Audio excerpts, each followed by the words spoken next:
Hello.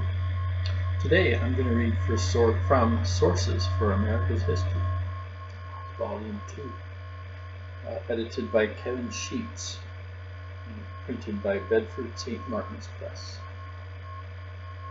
This is Negro Problems Solved Through Education of Leadership Class, W.E.B. Du Bois, 1903. The Negro race, like all races, is going to be saved by its exceptional men. The problem of education, then, among Negroes must first of all deal with the talented tenth. It is the problem of developing the best of this race that they may guide the mass away from the contamination and death of the worst, in their own and other races. Now, the training of men is a difficult and intricate task. Its technique is a matter for educational experts, but its object is for the vision of seers. If we make money the object of man training, we should develop money makers, but not necessarily men. If we make technical skill the object of education, we may possess artisans, but not in nature men. Men we shall have only as we make manhood the object of the work of the schools. Intelligent, broad sympathy, knowledge of the world that was and is, and of the relation of men to it. This is the curriculum of that higher education which must underlie true life.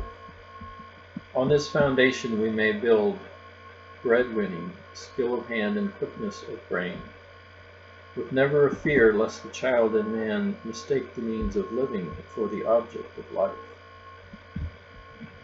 From the very first it has been the educated and intelligent of the Negro people that have led and elevated the mass, and the sole obstacle that nullified and retarded their efforts were slavery and race prejudice. For what is slavery but legalized survival of the unfit and the nullification of the work of natural internal leadership? Negro leadership, therefore, sought from the first to rid the race of this awful incubus, that it might make way for a natural selection and the survival of the fittest. We are today guiding the work of the Negro. Who are today guiding the work of the Negro people? The exceptions, of course, and yet, so sure as this talented tenth is pointed out, the blind worshippers of the average cry out in alarm. These are exceptions. Look here at death, disease, and crime. These are the happy rule. Of course they are the rule, because a silly nation made them the rule, because for 3 long centuries this people lynched Negroes who dared to be brave, raped black women who dared to be virtuous, crushed dark-hued youth who dared to be ambitious, and encouraged and made to flourish servility and lewdness and apathy. But not even this was able to crush all manhood and chastity and aspiration from black folk. A saving remnant continually survives and persists, continually aspires, continually shows itself in thrift and ability and character. Exceptional it is, to be sure, but this is the chiefest promise. It shows the capability of Negro blood, the promise of black men. Do Americans ever stop to reflect that there are in this land 1 million men of Negro blood, well educated, owners of homes, against the honor of whose womanhood no breath has ever raised, whose men occupy positions of trust and usefulness, and who, judged by any standard, have reached the full measure of the best type of the modern European culture? Is it fair, is it decent, is it Christian to ignore these facts of the Negro problem, to belittle such aspiration, to nullify such leadership, and seek to crush these people back into the masses out of which, by toil and travail, they and their fathers have raised themselves? Can the masses of the Negro people be in any possible way more quickly raised than by the efforts and example of this aristocracy of talent and character? Was there ever a nation on God's fair earth civilized from the bottom upward? Never. It is, ever was, and ever will be from the top downward that culture filters. The talented tent rises and pulls all that are worth the saving up to their vantage ground. This is the history of human progress, and the historic mistakes which have hindered that progress are the thinking, first, that no more could ever raise save the few already risen, or second, that it would be better the unrisen to pull the risen down. How then shall leaders of the struggling people be trained, and the hands of the new few strengthened? There can be but one answer. The best and most capable of their youth must be schooled in the colleges and universities of the land. The university is a human invention for the transmission of knowledge and culture from generation to generation, through the training of quick minds and pure hearts, and for this work no other human invention will suffice, not even trade and industrial schools. All men cannot go to college, but some men must. Every isolated group or nation must have its yeast, must have for the talented few centers of training where men are not so mystified and befuddled by the hard, necessary toil of earning a living as to have no aims higher than their bellies, and no God greater than gold. Where ought they to begin to build? At the bottom, of course, quibbles the mole with his eyes in the earth. Aye, truly at the bottom, at the very bottom, at the bottom of knowledge, down to the very depths of knowledge, there where the roots of justice strike into the lowest soil of truth. And so they did begin. They founded colleges, and up from the colleges shot normal schools, and out from the normal schools went teachers, and around the normal teachers clustered other teachers to teach the public schools. The college trained in Greek and Latin and mathematics 2,000 men, and these men trained fully 50,000 others in morals and manners. And they in turn taught thrift and the alphabet to 9 millions of men, who today hold 300 million of property.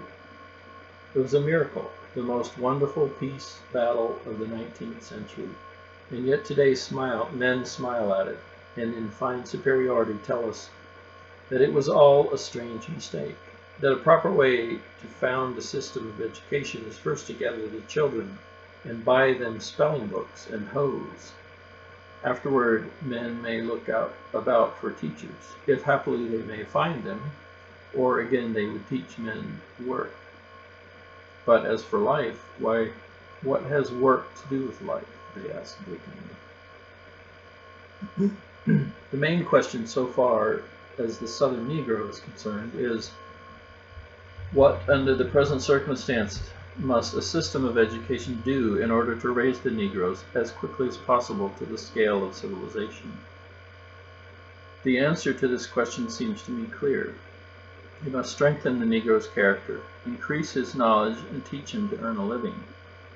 Now it goes without saying that this is hard to do all these things simultaneously or suddenly, and that at the same time it will not do to give all the attention to one and neglect the others. We could give black boys trades, but that alone would not civilize a race of ex-slaves. We might simply increase their knowledge of the world, but this would not necessarily make them wish to use this knowledge honestly.